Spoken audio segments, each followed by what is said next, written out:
Donc on a fait partie pour l'année 2014 donc, des lauréats de l'appel d'offres interne grâce à notre projet. Le projet c'est l'étude NAPFEN pour niveau d'anesthésie prédit dans la chirurgie du col du fémur. Ce projet a pour but de montrer l'intérêt d'un nouveau logiciel qu'on appelle le Smart Pilot View qui permet de prédire le niveau d'anesthésie dans la chirurgie du col du fémur chez les patients sous anesthésie générale.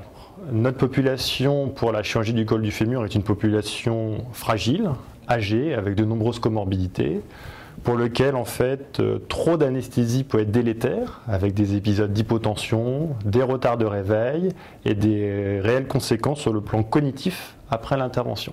L'idée de départ est venue qu'avec ce logiciel que l'on a pu avoir au sein de notre hôpital, on pouvait adapter au mieux l'anesthésie pour chaque patient et ainsi permettre un meilleur réveil, une meilleure réhabilitation et une meilleure capacité cognitive peut-être, une récupération cognitive après l'intervention.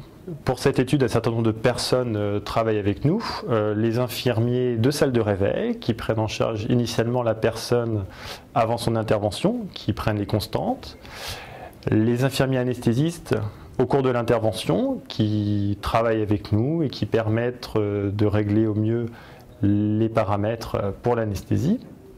En post-opératoire, les infirmiers de salle de réveil ont encore un rôle avec un questionnaire à réaliser.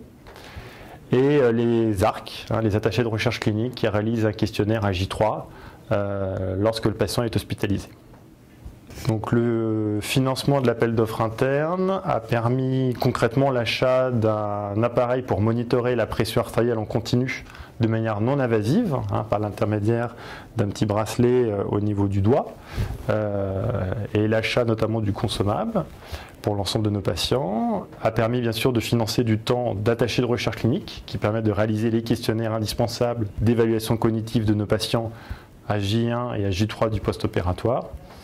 Grâce à la Maison de la Recherche, nous avons eu une réelle aide au niveau logistique et une aide humaine pour nous aider à réaliser l'ensemble du dossier pour le comité d'éthique et d'autres institutions. Actuellement, il nous reste un peu moins d'un quart des patients à inclure dans l'étude, un peu moins de 30 patients. On espère finir en début d'année 2016.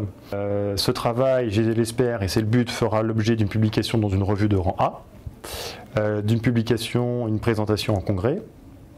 Deux internes d'anesthésie, un pour son travail de mémoire et un pour son travail de thèse, se sont greffés sur l'étude. Donc voilà, un certain nombre de personnes œuvrent actuellement pour essayer de finir et d'aboutir le travail.